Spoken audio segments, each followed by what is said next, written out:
It's another crazy day in the world of Magic the Gathering. We have the Magic Judge Academy completely collapsing before our eyes. We have Wizards' absolutely insane plan for power creep going forwards. And if that wasn't enough, we also have Lorcana eating Magic's lunch. Magic.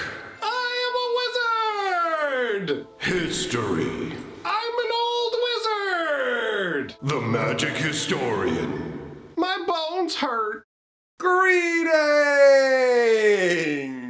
owners of fine luxury cardboard rectangles. My friends, I hope the day finds you well because we have gathered for a Freaky Friday installment of Mega Magic News. We've got power creep, we've got the insane judge collapse, and on top of that, we've got Lorcana sneaking on in and being like, yo, what's up? You guys want to try a new card game? And a ton of people going, yeah, I do. Let's do this. So, what are we going to start out with? We got to start out with the Judge Academy situation. Then we'll do Lorcana Lunch, and we'll end it off with the power creep situation that will leave you scratching your head going, I'm sorry, what are you thinking? But let's start out at the beginning. The Judges Academy is falling apart. Now, if you're like me, you might have completely forgotten that the Judge Academy even exists because it was created a number of years back, and then it just kind of quietly went under the radar. So I did videos covering what it was and what was going to happen. You can always go back and dig those out if you want, but I'll give you a little summary. So Wizards of the Coast decided that they didn't want to have to deal with judges for Magic tournaments anymore. They basically said, you know what? These judges don't want to work for free anymore. They're trying to get us to pay them, and there were other issues as well. But ultimately, it really boils down to Wizards going, yo, we're getting sued by judges. So we're just going to say, you know what? You don't actually need judges to run tournaments anymore. That's what they came out and said. They were literally just going, you know what? We don't need Magic judges anymore. And then some people came along and like, yo, wait. That's crazy talk. That's crazy talk. Why don't you let us build like a judge academy that will be an independent organization? So they're not owned by Wizards of the Coast. As far as I understand, they don't get any money from Wizards of the Coast. And our job will be to certify the judges so they're good to go, and then you can still have judges for your tournaments, but it doesn't cost you anything. And this would maintain the judge reward structure, because you have to understand that on top of helping people play Magic, because once upon a time, I was actually a judge as well. Had the shirt, did the test, all that good stuff. Once upon a time, I was a Magic judge, because what happens is they take advantage of people who love Magic, and the lovers of Magic come in and like, how can I spread this? How can I help people play? You know what? I'll help you run events, and it didn't cost anything, right? The store may or may not pay you depending on the scenario. Maybe they'll give you some stuff. Maybe they give you some money. That's between you and the store. Wizards of the Coast was like, okay, you know what? We're going to create this program for the judges where we're not going to pay you nothing, but we will send you out special promos. If you were around in the early days of Magic, they had multiple reward programs. They had one for players where if you came to events, they would just mail you some nice foils. They'd be like, check it out. Here you go. Here's some sweet foils or some cool textless cards. But for the judges, Wizards actually, it's crazy because on one hand, you can tell they didn't respect the judges because they didn't pay them. But on the other hand, they gave them judge foils that were really, really big deal. We're talking like foil food chain before it had been reprinted a number of times and pushed down into the ground. But these foils could easily top out at $200, $300, $400 because they were super exclusive, they were super limited, and they were only given to judges who had run X number of events or whatever. Wizards basically kind of kept a tally and was like, yo, you've done a good job running events, here you go. And they had different tiers for different levels of judges, right? Level 2s, level 3. The higher up you go, the fewer those judges there are, and the more rules knowledge that they have overall. So, we've got the scenario where the judge, Wizards just goes, no more judges, get them on out of here. And then these people who are part of the judge program go, okay, we want to kind of keep this going. But they created a for-profit entity that has pretty much no internal visibility for its members. So none of the judges really understand how this works. But ultimately, the way they presented it was, join our Judge Academy, we will certify you through our training courses, and we will maintain the Judge Reward Foil program. Ultimately, everybody that I talked to who were judges, and the common sentiment that I saw everywhere was, this is essentially, I'm going to pay the $85, the $100 it is to be a level 1. Level 2s and level 3s had to pay more, which is crazy. It's like, wait, so this person who's like knows more and has done more, you're charging them more for what? Like, we're talking when they initially started this, like we're shifting everybody over. If you're a level 3 judge or a level 4 judge, you have to pay more. And it's like, they already know more. You're not training them. They're already certified, and you expect them to basically pay more. The idea was, look, we'll give you foils, and you don't want to give up being a judge, right? You don't want to give that connection to the community. That wasn't what they said outright, but that was the undertone. So some people joined just because they didn't want to stop being a judge. They still wanted that. I am a magic judge. Most people joined because they wanted the foils, all right? Judge foils. Big juicy foils. Sure, it's going to cost me $100 a year, but they're going to send me out those foils. And then they start to tweak how the foils worked and stuff, and it's like, well, you got to participate in this, and you got to do that. And lo and behold, we reach the point now where there's a massive exodus. And even members of the Judge Academy themselves are so out of touch with what's going on. Some of them don't even know about the promos and what the whole deal. And once they heard it, I was telling one today, I'm like, yo, so what do you think about what's going on with the Judge Academy? He's like, wait, what's going on? And I told him, and he's just rolling his eyes like, well, I'm glad that mine expires at the end of the year because I'm out. I'm done. And it makes perfect sense. This is amazing. So on top, you got to understand that on top of like, they don't really get you any jobs, right? It's not like they get you hired. They just go, with our certification, you can be guaranteed that people will know that you're good at judging, and you can also do Yu-Gi-Oh! And whatever. That's fine. That's fine, honestly. But the real problem comes down to the promos. So they go like this. We're going to do them in different quarters. Here's your promos for this quarter. Here's your promos for this quarter. And we also have special edition promos for particular individuals as well. So we've got a Judge Academy where apparently there's been no new posts, blog posts or anything for like 2 months. You can't email them about anything. They're in the wind. You haven't heard anything. And they drop the promo announcement for Q3 and Q4. I'm going to put this up on the screen, guys. Remember what I said about hundreds and hundreds of dollars in Judge promos. Now look at what you see. Yes, what you're looking at right now are basic lands. For real, for real. This is like if you went to run a tournament and they were like, yo, thanks for running the tournament. Here, have a foil mountain. So look at this. To get the full 5 sets of lands, here's how it works. You got to be a judge for Q3 and Q4. I'm pretty sure that they made participating in conferences mandatory. They're like, yo, if you don't participate in any conferences, we're not sending you the foils because we don't like the idea of being an organization that you're just using for foils, even though that's absolutely what they are. They made a deal with Wizards of the Coast for Wizards of the Coast to keep providing them judge promos, and that is the biggest incentive to be in this program, considering they pretty much can't get you judging jobs. There's very few, like, normal stores don't even use judges. They don't even need them. The store owner's good enough. So we're only talking like level 2 and up events. You're talking stuff like Barcelona or whatever, where Wizards is going to hire 1 or 2 people to handle it, and that's it. So the Judging Academy serves very little purpose. You have these basic lands, right? And the island is only available to like conference organizers and other individuals. So not only did they go, it's all foil basics, but they're literally going, the island's the best one, so only special boys can get it. It's all basics. It blows my mind. So what's going on here, friends? You got to be asking yourself, why is the Judge Academy doing this? Well, because they're desperate. This whole thing was cobbled together at the last second to try and save the judges program, and they instilled an organization like leadership that gets paid salaries. So they're not actually explaining to the people how their money is used. The judges have no concept of how their money is used. The money has to keep coming in. The organization needs to keep going forwards. Wizards of the Coast sells them these foils. So clearly Wizards has said, you're done, Judges Academy. Instead of just saying, we're not going to send you stuff, maybe they have a contract requiring that they provide promos, and the Judges Academy didn't realize that Wizards were going to do this. But by making the foil basic lands to promos, they are signaling that you will never get another valuable promo from the Judges Academy again. So everybody's going, wait, I'm paying $100,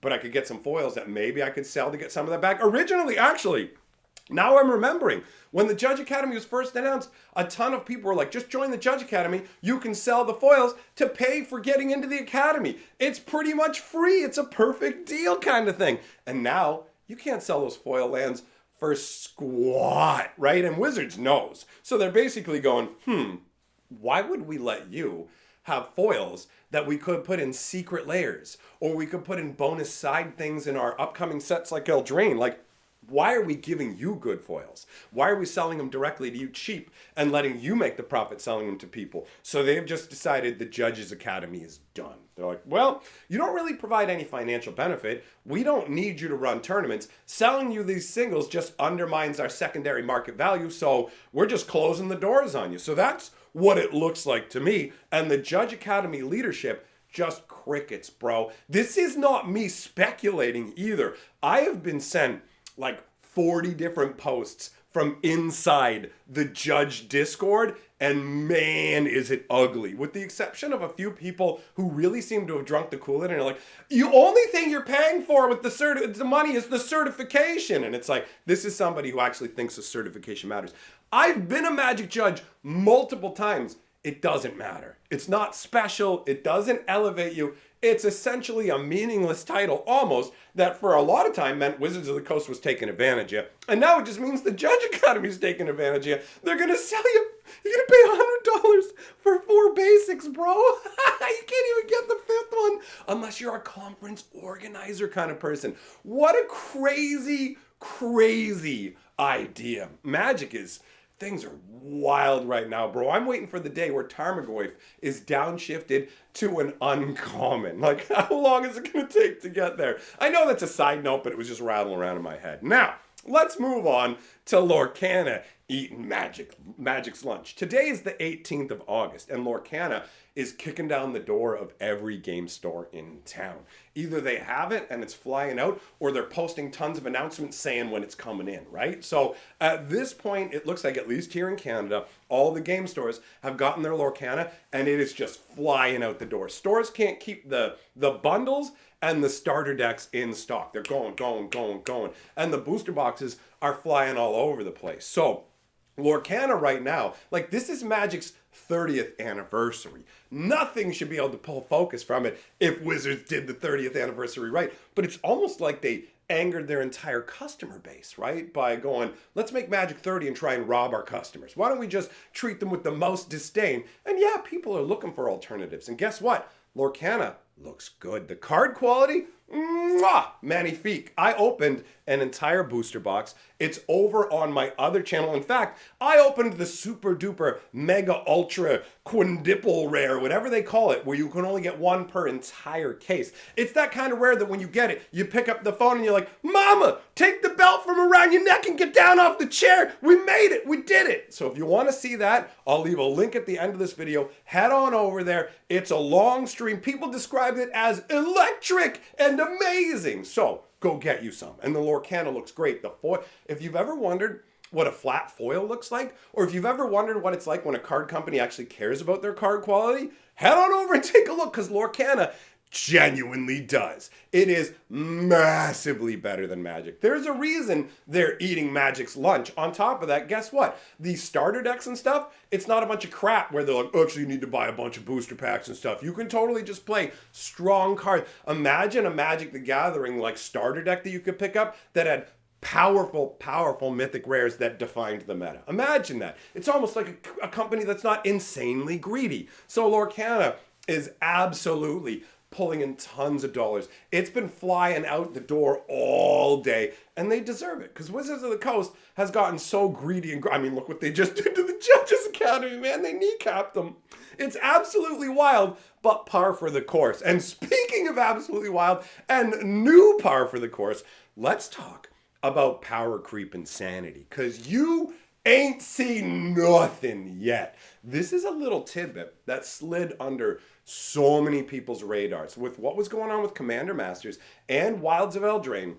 Remember how we talked about the ban announcement. And Wizards of the Coast was like, yo, we're unbanning some blue cards, but we're going to spend all our time talking about Orcish Bowmasters and the One Ring. And normally we say when a card's used too often, we got to ban it. But we're literally saying we're not banning the One Ring so it can go into more decks because we got to sell this for the whole rest of the year, right? So what's the other card that's a big deal? Orcish Bowmasters, as I just mentioned. And this is a scenario that was brought up to Wizards of the Coast. They said, yo, so here's the deal. Ever since Orcish Bowmaster has shown up, it has invalidated creatures with 1 toughness, essentially. Even to the point where cards like Ragavan, a card that was specifically designed for Modern Horizons 2 to disrupt Modern, because that's Wizards' new plan right now. Every set is designed to shake up and basically force rotation into the format. What do you think Orcish Bowmasters and the One Ring are for? They're to get into stuff like Modern and go, well,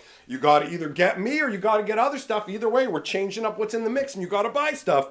So Ragavan was created in that vein, and he worked, right? Ragavan started showing up everywhere. They made him into a special secret lair version that was going for thousands of dollars. All this craziness around Ragavan. And now all of a sudden, Ragavan's a dead monkey on the side of the street. Why is that? Orcish Bowmasters just goes, hey, what's up? Get some, bing, right? So you got a scenario where Ragavan is like the top of the curve when it comes to 1 toughness creatures. And now they've got a problem because Wizards is still selling Modern Horizons 2. They're going to release more at the end of the year. And Ragavan is a flagship card. Now, they didn't ban Ragavan, but if Ragavan is pseudo-banned because of the environment, you have a card that you designed to shake up Modern and keep making you money and sell boxes that is being destroyed by another card that is designed to shake up formats and to, like, basically shift boxes, right? So you've got a situation where Orcish Bowmasters invalidates Ragavan.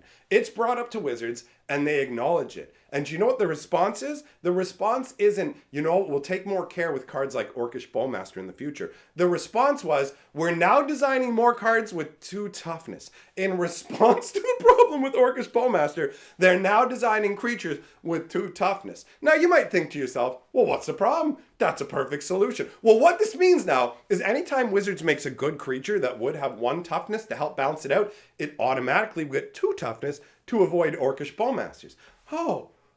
So the next Ragavan's a 2/2 for 1. That's what that means. That's the unbalancing. Now, if you still don't get what that means, now Wizards has a new problem.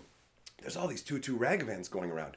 Orcish Bowmaster doesn't mean anything. What do we do to shake up the format? Orcish Growmaster. He does 2 damage to every target. Oh, bro, Orcish Growmaster is messing up Flagavan, our 2/2 Ragavan. Oh, okay, well, that's messing stuff up. Well, what do we do? Like, Orcish Growmaster just does 2 damage to everything, so everything has to take that into account.